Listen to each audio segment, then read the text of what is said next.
This is going to be low stimulation environments. Reduce. 3, 2, 1. How does a low stimulation environment help autistic adults like you and me reduce our anxiety, our stress, and our difficulty concentrating? Well, in this video, I will answer that question and share important elements every autistic adult should have in their own low stimulation environment. So let's get started.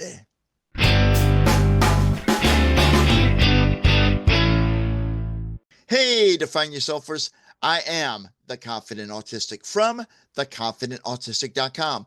If this is the first time you're watching one of my videos, welcome. I truly appreciate you checking out this video, and I hope you will become a subscriber to the channel. I am an autistic adult, late diagnosed, a multi-certified life coach, and an advocate for autistic adults who is on a mission to empower you to embrace autism confidently. You can show your support for my mission by liking, sharing, and commenting on this video, and by subscribing to this video channel. When you subscribe, do not forget to click the notification bell to be notified when new videos are posted and when I go live for a weekly Q&A session entitled Ask the Confident Autistic Livestream. Low stimulation environments reduces anxiety, stress, and difficulty concentrating by significantly reducing sensory overload. Low stimulation environments allow autistic adults like you and me to feel calm, more in control, and better able to engage with our surroundings by providing a safe place to retreat to when we need to get away from it all. Take a break, whatever, is our safe spot. Low stimulation environments can do the following. They can reduce sensory triggers. Now, low stimulation environments minimize distractions like loud noises, strong smells, cluttered spaces, and busy crowds, which can be particularly overwhelming for those of us on the spectrum. Low stimulation environments can also improve our focus and concentration. And this occurs because low stimulation environments lower sensory input, which helps autistic adults like us better focus on tasks and activities without the distraction of surroundings. A low stimulation environment can reduce anxiety. And anxiety is a common trait in autistic adults. As I've read studies that indicate up to 50% of us on the spectrum, including myself, battle with anxiety. Now, sensory overload is a common trigger that results in anxiety in autistic adults like you and me.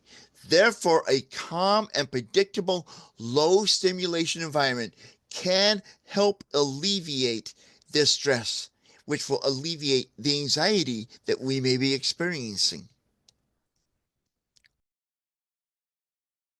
A low stimulation environment can help an autistic adult be more able to engage in social interactions and communication by providing a place where they feel less overwhelmed.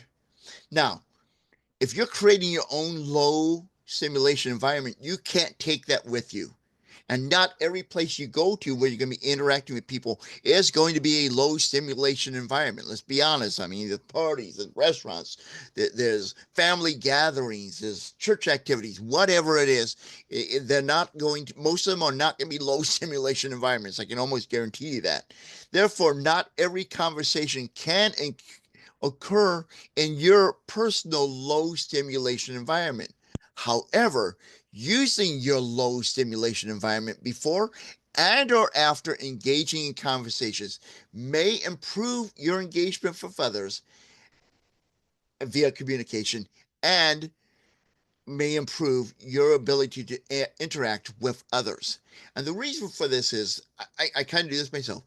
If I know I'm going to go to somewhere, I'm going to be around a lot of people. It's going to be challenging for me. There's going to be a lot of stimulation in it, sounds, sights, noise, whatever.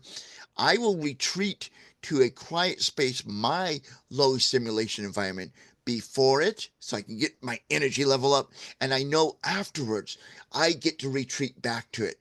And by having it before and after, it helps me relax during this time that could be um, where I could experience sensory overload, because I gave myself a break from a lot of sensory input before I came, and knowing that I'm going to get a break afterwards kind of helps me push through the challenging times that I have to endure in environments that are not exactly uh, low stimuli for those of us on the spectrum. Now, the ideal low stimulation environment you should be creating should include, you or anyone else should be creating, should include the following. If you're creating it for yourself, fine. If you're creating it as an holistic for a fellow autistic, that these are some of the things you should make sure the environment contains. The first is a low stimulation environment should be a quiet space. Designated areas with minimal noise and distractions. Now, at home, it could be a room. At a party, a gathering, whatever, maybe it's a little area that this is going to be low impact, maybe a nice quiet hallway, maybe a small room that people can go into that are on the spectrum to relax and take a break, which we talked about in this and or other videos. A low stimulating environment should have soft lighting. And this is because some of us on the spectrum have sensitivities to light. So soft lighting means lighting that is dim or diffuse lighting to avoid harsh glare. Another feature that should be considered when creating a low stimulation environment are muted color schemes. Using calming colors and avoiding busy patterns can help us self-regulate and help reduce sensory overload. Additionally, a low stimulation environment should have minimal clutter.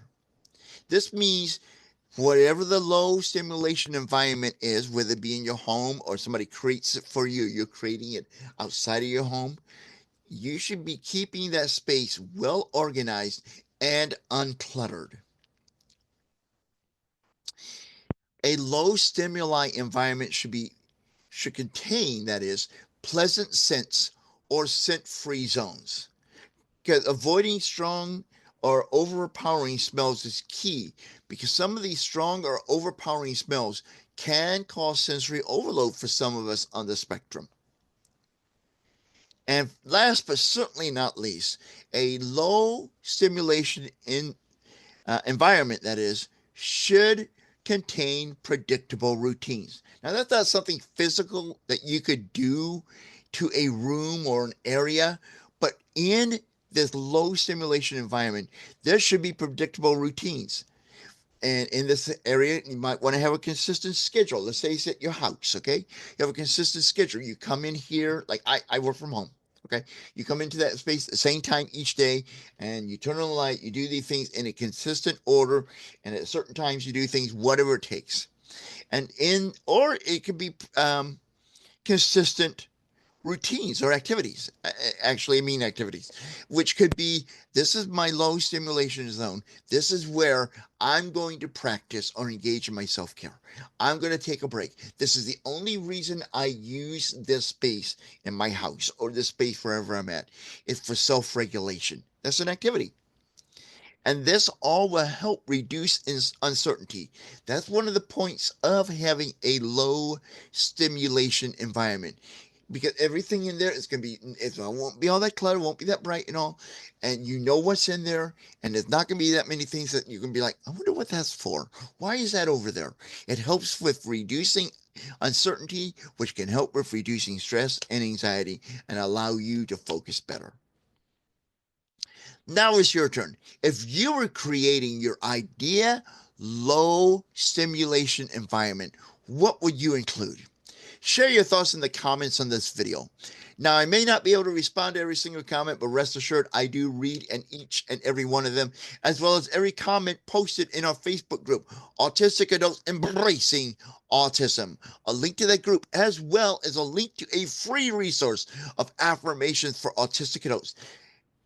Directions to get that free resource from my website is in this video description. So just scroll through this description and look for the area that says resource links, and you will find a link to the group as well as a free gift from me.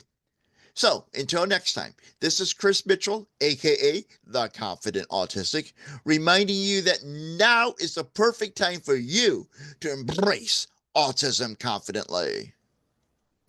Join me live Thursday nights for The Confident Autistic Live, where I answer your questions, we discuss this week's videos, offer support, and more. The fun starts Thursday at 7 p.m. Central Time in the US of A. Be sure to click the bell when you subscribe to the channel to be notified when the party begins.